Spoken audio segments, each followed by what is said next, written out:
My name is Elam Holly, and I am the CEO of First Partners Bank, member FDIC. While some might think it's unusual for a bank to step outside the box and provide resources for business owners, we believe that being a great bank is just the beginning. We want to be your banking partner in life and in business, for now and the journey ahead. Because your story is our story. Our success is tied to yours. We call it partnership banking, and it's the core of our mission. In fact, at First Partners Bank, we have developed an entire program of resources designed to help small business owners grow and succeed. They include the Tools for Success blog, the Small Business Workshop series, Tools for Success magazine, and of course, the Tools for Success radio program. Each of our Tools for Success initiatives are free and available to every business owner in the community, whether or not they're a customer of First Partners Bank. We've even set up a special website just for Tools for Success at yousucceed-wesucceed.com, where you can learn more about all the resources available for business owners. While you're there, you can subscribe to the blog, check the schedule for our next workshop learning event, browse through the virtual copy of the latest issue of the magazine, or listen to a podcast of the radio program. We are bankers, but first and foremost, we are partners. Partners with our customers, partners with our community. Our philosophy, our mission, our purpose is simple. When you succeed, we succeed. Call us today at 205-822-5500 and let us show you what partnership banking is all about. Want more information about us? Find us on the web at 101wyde.com. We're Superstation 101. Thanks for listening.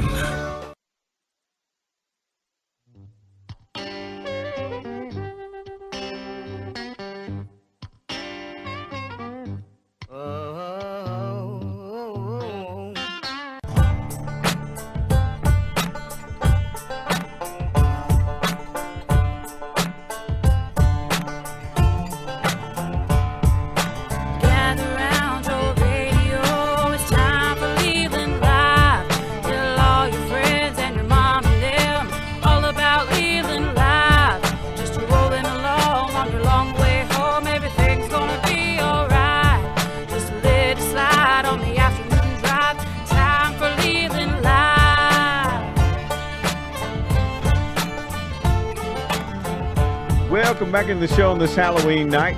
Sun going down. It's almost dark out there. I guess it's time to get the little goblins out. Radar still looking like it looks from Birmingham back to the west, soaking rain for a long time tonight. Back to the east, you got time. Go for it. Run! That's your radar update. We're doing the best to track it. Folks are still sending me stuff going, what do we do? It's not raining, go. Yes. When it starts, go home. And this is a perfect time. It's still a little, some type of light outside, but it's dark enough.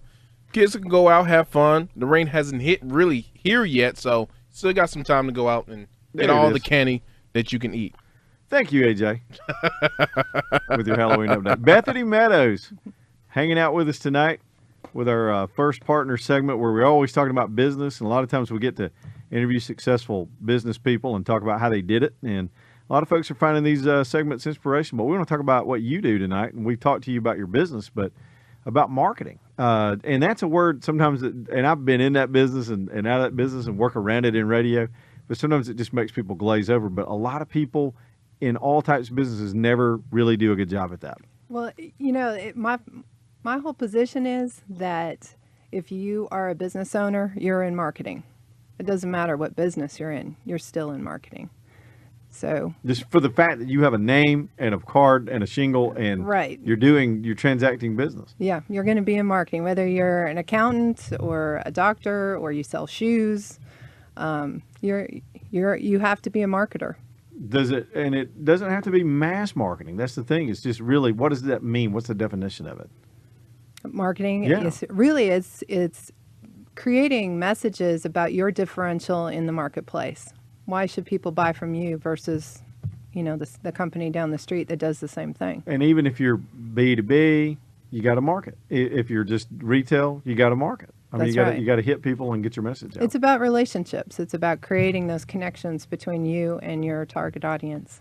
And if you got to know your customers too. And we talk about this a lot with our own clients. Who are you trying to reach? And sometimes your message can be radically different for men or women. This is true. I think we can all agree that men and women are wired a little different. Very differently. Very differently. So if you're targeting your message towards men, you might men tend to be a little bit more comfortable with risk. So if you're selling them a car, they like to go fast. They like the performance aspects of it. They also like to get the great deal. They like to wheel deal. Women are more security oriented, so they want to know that if they buy, it's going to be reliable, that it's not going to break down while they're taking the kids to soccer. The money back guarantee kind of idea, more appealing to women. And so that happens across the board no matter what you're selling. I know with political training, with political messaging, trying to convince people to vote for an issue or a candidate or a cause, there's sort of a little schematic that we would always go through. Men tend to be what we call logical thinkers, and that's not a compliment. It's just they try to draw lines between A, B, and C and have to have proof and then a result. Right. Women are much more intuitive. There's a extra sense there that's hard for us to understand, but marketers have to understand that. Right. There's a great relationship book. It says men are waffles and women are spaghetti. I believe it. 100%. So men think inside of boxes. Little boxes. And they are in the one box at a time. They can go from box to box fairly quickly and seamlessly, but they don't mix the boxes together.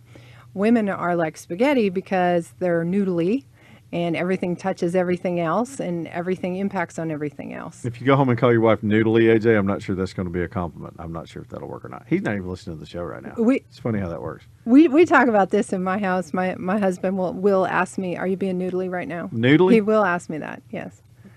But so how do you separate the two depending on whatever product you're trying to do, whatever you're trying out there to pitch? How do you know how to do that?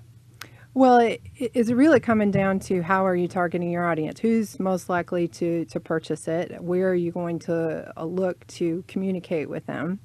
If it's primarily a female audience, then you would craft your message more accordingly to their noodly tendencies. So if you're crafting it more for men, you would change it up so it appeals to them. Can men write marketing for women? Because we struggle with that sometimes. Can we, with our logical minds, because a lot of male business owners out there miss that boat. They'll pitch things the way they want it pitched. That's actually a great point. We kind of have that where we'll meet with a client and they don't really see what we're trying to accomplish for them. And that's because, we're going after a female audience, maybe the client is male. But that really comes down to trusting, the professional that you're hiring to do the job for you. If you aren't hiring a professional, you need to understand that. Talk to your wife or talk to your female friends and find out what appeals to you, what would make you buy this product from me. Run it past your own little focus group. Correct. That's about the best thing you can do. So you just had a seminar last week. How'd that go? I understand you had a pretty good crowd on social media. Right. Tuesday at the Irondale Public Library, we had a social media workshop, and it was fantastic. I mean, it was packed out.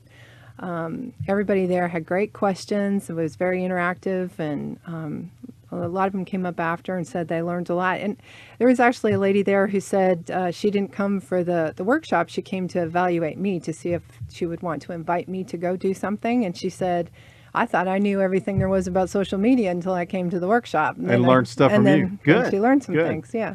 And First Partners presented that, and it's one of the things, it's why we do this segment tonight. They're so good, and they're the sponsor of what we do here on Thursday is just business education and giving away this advice through seminars and publications. And I know you've got more of that coming up, but it ties into what we're talking about tonight is the world of marketing has changed so much with the speed of information and Twitter, and you keep talking about Pinterest. I still don't know what that is, and LinkedIn and Facebook and all that. How important is it to get balance in that, not just your paid stuff, but being able to work all that and get your business out there? Well, I think, in the last 5 years, the world has changed probably more drastically than really any time in our history. And that pertains also to marketing. I mean, as the world changes, so does your approach have to change. And because consumer behavior has changed a lot over the last 5 years, as the economic downturn took place, people started pulling in the purse strings They were eating out less. They were being more frugal about what purchases they made. So obviously, as a marketing professional, you had to find ways to really be heard above all the other noise in the marketplace to grab that attention of money that was being spent. So people started along the mindset more towards getting the best deal. We had Groupon come out, Living Social, and some of those kind of sites come out. There was a lot of bargain sites that came out online. Everything came in about the coupon, the deal, the 2-for-1, and not everybody can compete on the basis of rate. If your brand identity is about value or about service, you had to overcome the consumer mindset that was building towards this bargain mindset. And social media was a way to do that? Or social media was one way that you can connect relationally and made people feel good about doing business with you.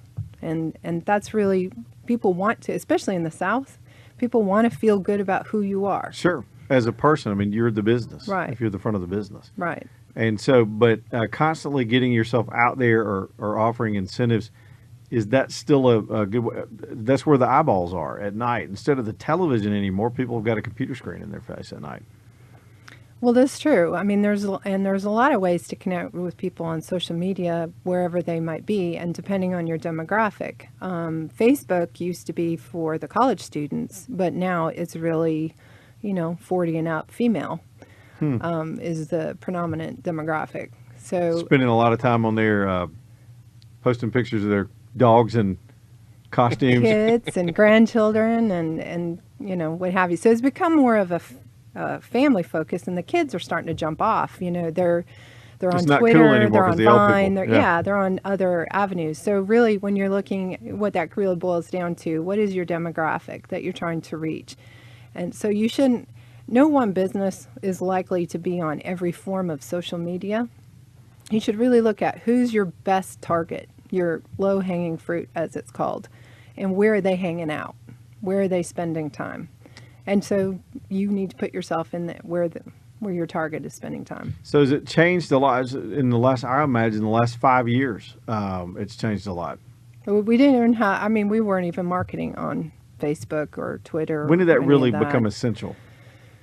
I would say probably about 4 years ago, we started doing some things on Facebook, kind of more experimenting with it than anything else. And then as it started to, Facebook didn't even have a business page option at that time. Sure.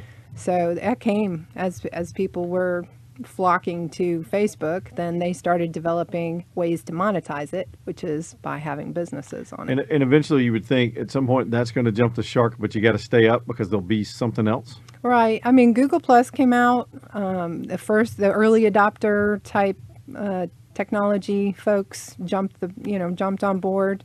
A lot of people have accounts on there, but it's not necessarily been as active. They have some really cool features, but it really hasn't picked up the steam yet to really make it a must-have marketing social media channel quite yet. It might get there though.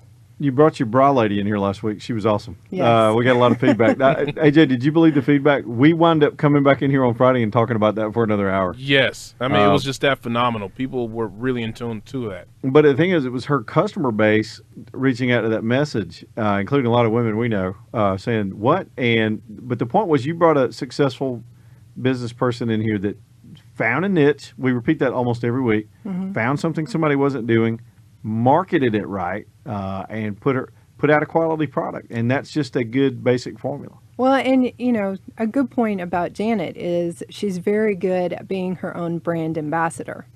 And I think that's an important point for business owners, because if you're a business owner and someone asks you what you do, you should be able to tell them in 30 seconds or less, and you should be able to blow them away with what you say.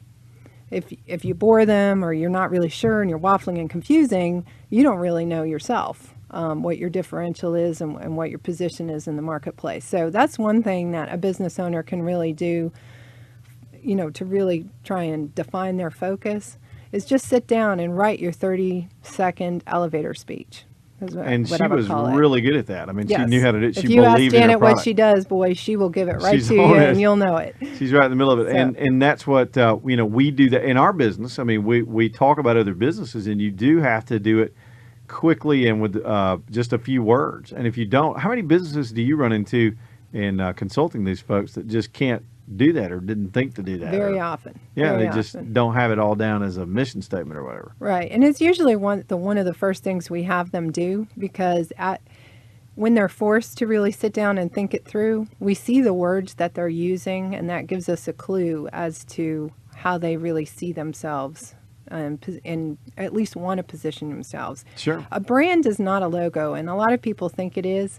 Explain that. Your logo is really just a graphic depiction of your brand. So it's really just an image. You could change it, but it wouldn't necessarily change your brand. If Sure. that even makes sense. A brand is more about your culture as a company. Sometimes we'll go into a company and we'll talk to the executive team and we'll talk to the employees, and then through a survey or some other means, we'll talk to customers. And what we'll find out is they're in 3 different places in terms of They see the company 3 different ways. That's right. Their perception is 3 different ways. So what we have to do is identify where the gaps are and help that company close the gaps in their brand perceptions to move towards the brand that they're really looking to achieve. And that just bleeds through to customers?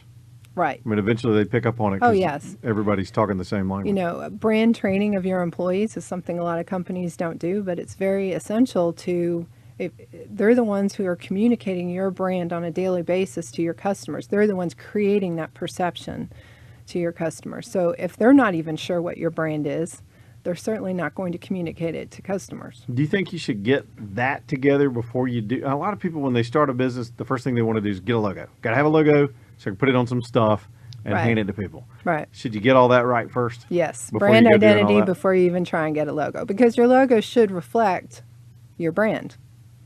So otherwise it's cart before the horse. Right. Exactly. You're just trying to get a business card done. Well, and that's why after 3 or 4 years, a lot of times companies are looking to have their logo redone, because now it doesn't even make sense to them. Yeah, because Because now they have at least a better idea down the road. how do you know when to? And I had this situation pop up a few weeks ago with dealing with a business that needed to change some of that stuff. How do you know when you're heavily in? The pushback you get sometimes is, well, we've had that logo, we've had that image for 5 years now, and to change it we'd be giving up that investment. I mean, is it? Sometimes it's better to cut that loose and do a fresher version, I would say. Right. It depends on the situation, but you're right. I had a client one time where they were 5 years in. And with the services they were providing when they started had expanded so much, they were no longer really that same company. So where they had first started out focusing on with a sports mentality, with a strong male sports focus, they were now more expanded out into 7 or 8 different areas with a male and female focus, and their age brackets had expanded. So this black and red, really aggressive sport focus logo really wasn't relevant anymore. So we actually did a whole change up for them, a completely different look. But when we send it into to their sales reps Right. to test it, the sales reps got upset, and they were afraid that their customer base was going to think they had gone out of business and that this was a completely new company coming on board. Exactly. So we kind of drew it back in, and we took what they had before, changed the colors, created a more updated look to it, and added some things around it to better explain Some who flowers. they Put a little flower on it. No flowers, just but and then that was a successful rebranding, because it really didn't completely change who they're. That was a situation where it might have been negative to do that. So you would have overdone it and divorced yourself completely from what you had before. Right. And, So and rebranding, or redoing your logo to reflect the brand, doesn't necessarily have to be drastic change, but sometimes just a few little tweaks and polish can make a big difference. Now, how do folks figure out even where to start with this? Obviously, you can go to professional and get somebody to help you with it, but how do you even? What are the first steps in getting your identity together in order to stick it out there? Well, I think the first question you need to ask yourself is, how do I want my customers to see us? When you understand that, then you can look at everything through that filter.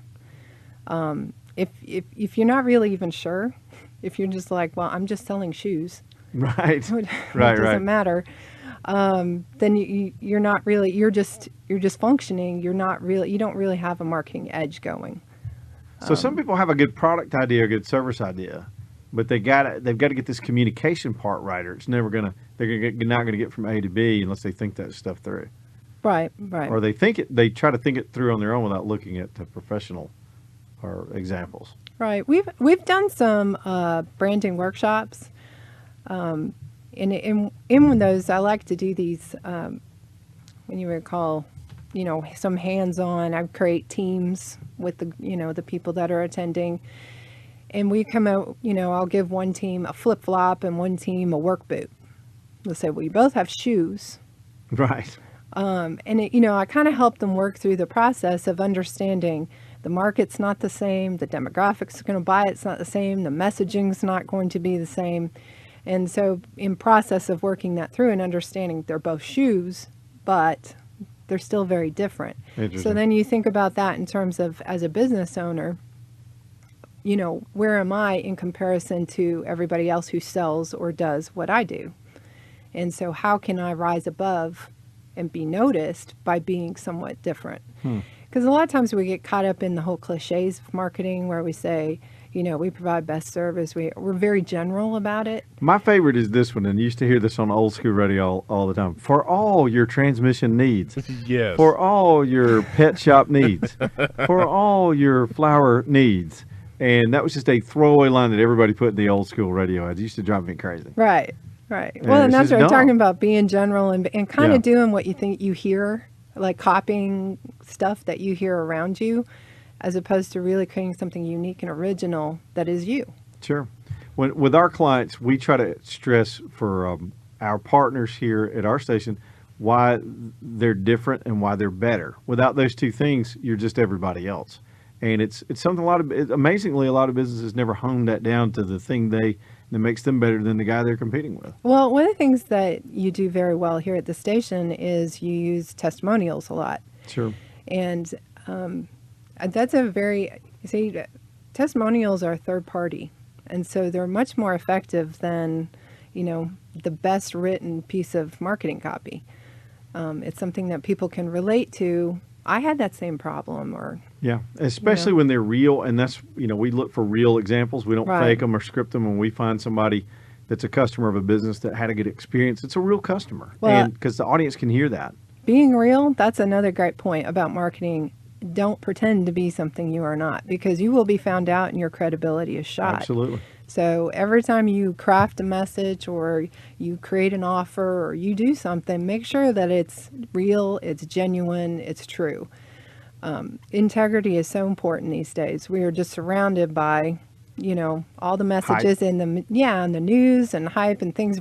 Nobody knows what to believe anymore. Mm-hmm. Don't be that person. A lot of people overpromise and they can't deliver, and that'll destroy you. That's right. We try to make sure that with dealing with our own clients here. Look, you've got another seminar that you put together, and this one's coming up. Folks have a little time to plan. Smartly, you put it past the holidays. Yes. Because I know you just did the one in Irondale, and I understand it was just a huge success with people coming out to learn. And tell me a little bit more about First Partners and their sponsorship of this and the kind of business they do since they're bringing all this to you. And then explain your new seminar that you got coming up in January. Okay, well, First Partners Bank, their brand is really about partnering with small business owners. That is their focus. That is what they do. That is what they're really good at. One of the things that we created for them is Tools for Success, and it's a number of initiatives. It includes a blog, a print publication. We have another one that will be coming out soon called Tools for Success Magazine. We have the workshop events that we do and some other special events. And that's why we're here on the radio. Mm-hmm. And it's really about connecting with business owners and providing them with resources to help them grow and succeed. And it's a genuine expression of their brand. So this one that we have coming up in January will be January 28th at the Homewood Public Library, and that's something we've partnered with the library and the Homewood Chamber on a number of events. They have that large auditorium there, and they're great partners. And this one will be about building your marketing plan. One of the things about business owners, a very low percentage ever actually sit down and invest the time in drafting out a marketing plan. And I think a lot of reason for that is they just don't know how. They just don't know where to start. They don't know what should even be on it or in it. Yeah. And they're busy. And so they just keep running as fast as they can and don't really have an idea of where they're going, how it measures up to their goals and objectives because they've never sat down and written them out. So this is going to be a step-by-step, basically putting that marketing plan together and creating some sniper fire instead of a shotgun effect. And that's the way to do it, rifle approach. We teach that all the time. Let's get time and place on there. And are you doing this one in the middle of the day again so folks can come out during lunch? We're going to do, it seems that people like the lunchtime. And again, we'll provide the lunch. It's Tuesday, January 28th from 11:30 to 1. You can call Leslie West at 205-332-6620, and she will reserve you a spot. Perfect. And we'll try to get that number on our website as well. And you've got a little time to plan, get through the holidays, get through Christmas and the New Year. And then when you get your mind focused back on the business year, you'll be able to go out at lunch and learn something in just an hour and a half, maybe 2 hours. Right. It's a good deal. And lunch is provided. And I like lunch that is part, provided. So a little long lunch break and learn something at the same time. Bethany, thank you for hanging out with us. Thanks. We will be right back. It is the bottom of the hour, and we, of course, thank First Partners for bringing this to you on Thursday nights. It's 6:30. This is Superstation 101, WIDE. At First Partners Bank, our passion is for helping your business thrive. As our customers go about the business of building their successes, we're working right alongside them because when they dream, we dream. Part of being successful in business is knowing when opportunity is knocking. When the former owner of South Central Steel began dropping hints that he wanted to retire and sell the company, then employee Andy Schroeder recognized a chance to be his own boss and purchased the company in December 2012. Knowing he was going to need a banking partner to help navigate the purchase, Andy called First Partners Bank. He says, the experience at First Partners Bank was personal. Their team was intimately involved with every step of the process. As a customer of First Partners Bank, you enjoy the privileges of our partnership banking philosophy. What's more, First Partners Bank has the business banking solutions specifically designed to save your business time and money. Discover what it means to have a banking partner, because when you succeed, we succeed. Call us today at 205-822-5500 or visit our website at firstpartnersbank.com. First Partners Bank, member FDIC.